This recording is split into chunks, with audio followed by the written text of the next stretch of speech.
કેમ છો વિદ્યાર્થી મિત્રો? ગયા લેક્ચરમાં આપણે સરેરાશ ઝડપ અને સરેરાશ વેગ વિશે માહિતી મેળવી અને એના રિલેટેડ અમુક ઉદાહરણોની ચર્ચા કરી. આજે આપણે સ્થાન વિરુદ્ધ સમયના આલેખની ચર્ચા કરીશું. શેની ચર્ચા આજે આપણે કરવી છે? સ્થાન વિરુદ્ધ સમયના આલેખ.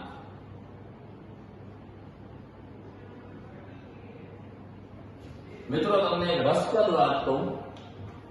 આલેખ જે કદાચ અત્યાર સુધી તમે ખાસ ધ્યાન નહીં આપ્યું હોય, પણ ઘણા બધા પ્રશ્નો છે એ આલેખની મદદથી સોલ્વ થાય છે અને દર વખતે કોમ્પિટિટિવની એક્ઝામમાં આલેખના 4 થી 5 પ્રશ્નો હોય જ છે. અને ફેક્ટ વાત કહું ને તો એક ફિઝિક્સ ટીચરને, એક ફિઝિક્સ ફેકલ્ટીને જેનો આત્મા ખરેખર ફિઝિક્સનો હોય, એને દુનિયામાં બધી વસ્તુ કરતા વધારે જો કાંઈ ગમતું હોય ને તો એ આલેખ. એટલે આલેખ ઉપર ખાસ થોડું ધ્યાન રાખવાનું. એમાં કંઈ વધારે હોતું નથી. એને સમજવા માટે અમુક નિયમો હોય છે. શરૂઆતમાં તમારે જે કોઈ આલેખ આવશે એ સહેલા આવશે, ધીરે ધીરે અઘરા થતા જશે અને તમે ટેવાતા જશો. સૌથી પહેલા આપણે સ્થાન વિરુદ્ધ સમયનો આલેખ જોઈએ, જેમાં પહેલો એકદમ સરળ આલેખ જોઈએ.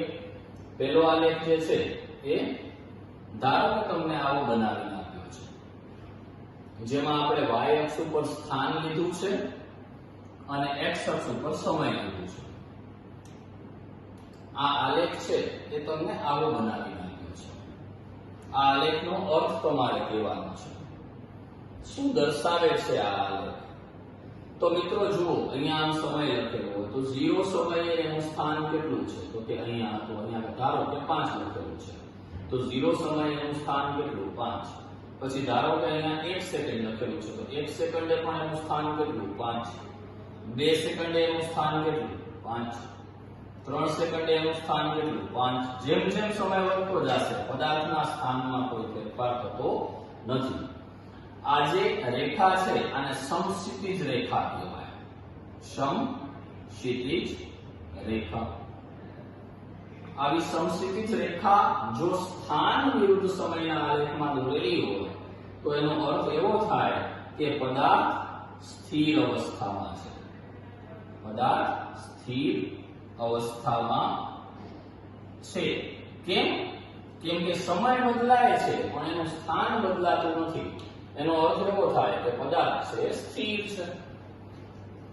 સમક્ષિતિજ રેખા છે ને, સમક્ષિતિજ રેખા એનો ઢાળ, સમક્ષિતિજ રેખા નો ઢાળ શૂન્ય થાય. એની ઢાળ જ ન હોય, સમક્ષિતિજ હોય. એવી રીતે આ ઉર્ધ્વ રેખા છે. જો આને ઉર્ધ્વ રેખા કહેવાય. આ જાણકારી માટે કહું છું તમને. આ ઉર્ધ્વ રેખા છે અને ઉર્ધ્વ રેખાનો ઢાળને m થી દર્શાવાય. m ઉર્ધ્વ રેખાનો ઢાળ છે એ અનંત થાય, ઇન્ફાઇનાઇટ. એટલે આ બે બાબતો છે એ તમારે યાદ રાખવાની છે, જેને આ આલેખ સાથે કાંઈ લેવા દેવા નથી. શું?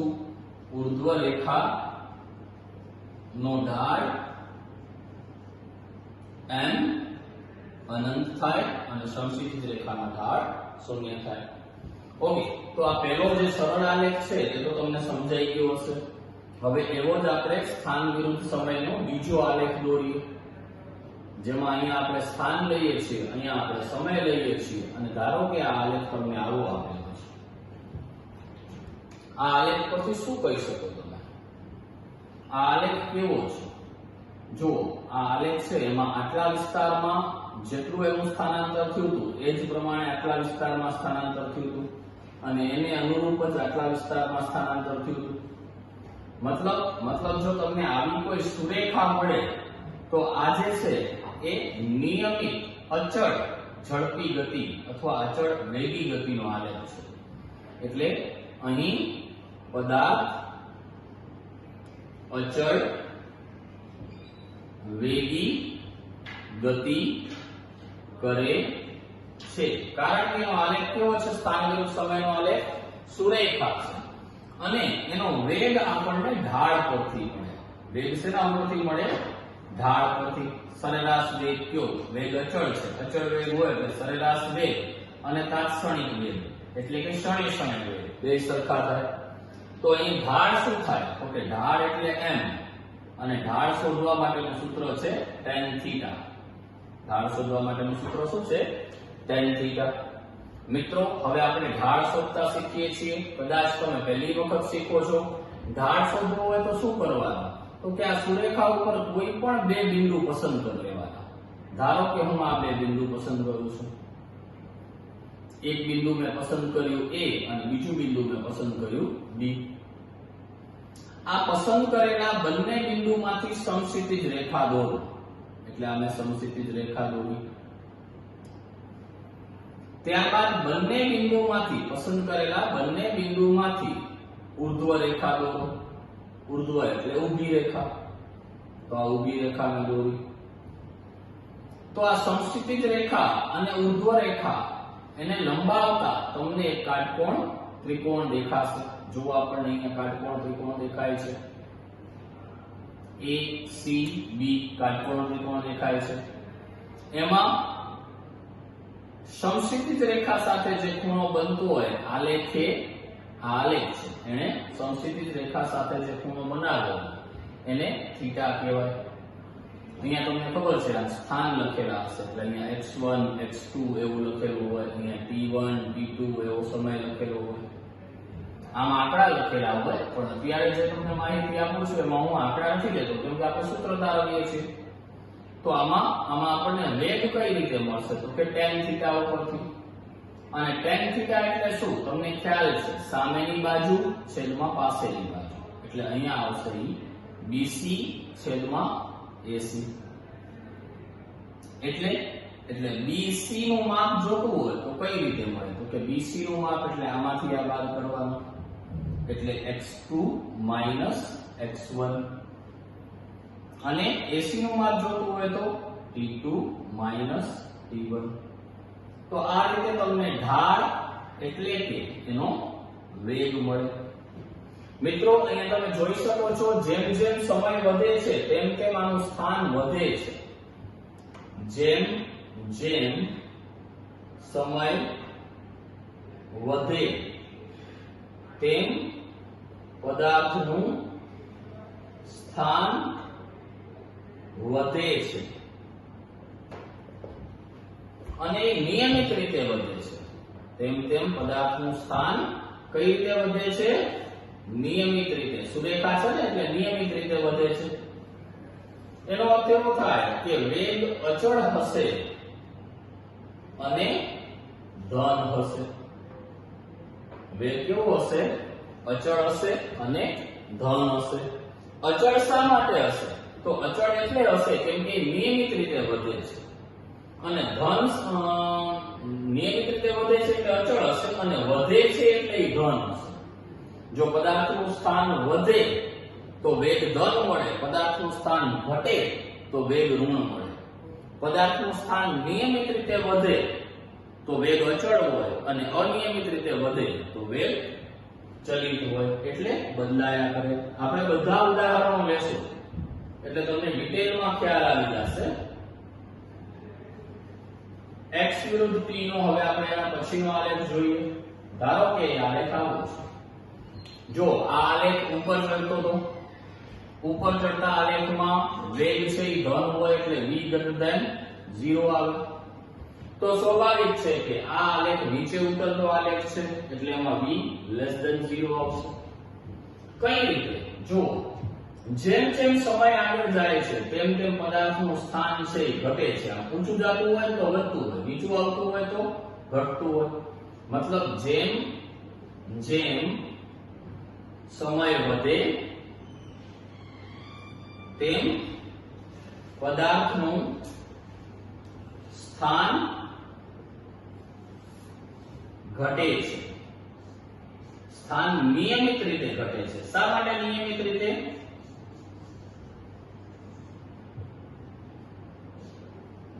કારણ કે સુરેખા છે એટલે નિયમિત રીતે ઘટે છે. આથી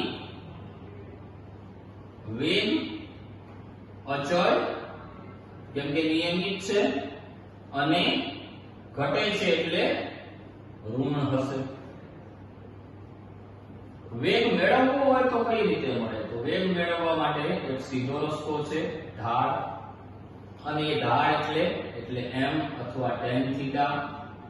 આ tan થીટા કઈ રીતે મેળવશો મિત્રો? ફરીથી બે બિંદુ પસંદ કરવાના. આ બે બિંદુઓ છે એમાંથી સમક્ષિતિજ અને ઊર્ધ્વ રેખા દોરવાની અને આલેખે સમક્ષિતિજ સાથે બનાવેલો ખૂણો થીટા લેવા. એટલે અહીંયા વેગ થઈ જશે theta -tan theta. -tan theta શું કામ? ઋણ શું કામ લીધું? કેમ કે આલેખ છે એ નીચે આવે છે એટલે સ્થાન છે એ ઘટે છે તો એનો વેગ કેવો આવે? ઋણ આવે. એટલે માઈનસ નિશાની m ના m. tan થીટા ની કિંમત મૂકીએ. tan થીટા એટલે સામેની બાજુ એટલે આ કિસ્સામાં થઈ જશે AC ભાગ્યા પાસેની બાજુ એટલે BC. એટલે અહીં વેગ મળશે આપણને v બરાબર AC માઈનસ નિશાની m ના m AC એટલે અહીંયા જે અંક લખેલા હોય x2 x1 ધારો કે લખેલા છે, t1 t2 લખેલા છે, તો આનું માપ કેટલું થાય? તો કે x2 x1 જેટલું. આનું માપ કેટલું થાય? t2 t1 જેટલું. તો આ રીતે મિત્રો આપણે આ આલેખમાં વેગ મેળવી શકીએ ઢાળની મદદથી. ત્યારબાદ આપણે સ્થાન વિરુદ્ધ સમયનો આવો આલેખ ચર્ચીએ. આ આલેખ શું કહેવા માંગે છે? આ આલેખનું અર્થઘટન શું થશે? તો આ આલેખ જુઓ સુરેખા નથી, સતત બદલાયા કરે છે. આ આલેખ કેવો છે? આમ જુઓ સમય એમાં આગળ તો વધે છે પણ સ્થાનનું કઈ નક્કી નથી. વક્ર આલેખ કહેવાય આને. અહીં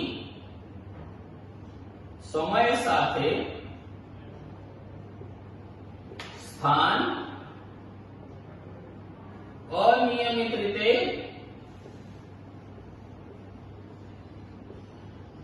વધે છે. આથી આ અનિયમિત ગતિનું ઉદાહરણ છે. એટલે આથી આ અનિયમિત ગતિ છે તો એમાં વેગ સતત બદલાયા કરે. અનિયમિત ગતિ હોય એટલે વેગ કેવો હોય? વેગ અચળ ન હોય એટલે કેવો હોય? ચલિત હોય. એટલે વેગ સતત બદલાયા કરે. તો આમાં આપણે આલેખનો ઢાળ ગણી અને સરેરાશ વેગ ગણી શકીએ નહીં. એમાં શું થઈ શકે એની ચર્ચા આપણે પછી કરશું આવનારા લેક્ચરમાં. એટલે આ જે છે એ સ્થિર પદાર્થનો આલેખ છે. આ નિયમિત ગતિનો આલેખ છે. આ પણ નિયમિત ગતિ છે. ભલે ઋણ છે પણ છે નિયમિત. કેમ? કેમ કે અચળ છે. ધન કે ઋણ સાથે નિયમિત કે અનિયમિતને લેવા દેવા નથી. જો સુરેખ બનતો હોય આલેખ તો એ નિયમિત કહેવાય. જેમાં એક આને જ બાદ કરશું કેમ કે આ તો સ્થિર છે. આ બે સુરેખા છે, આ બે નિયમિત છે અને આ અનિયમિત ગતિનો આલેખ છે.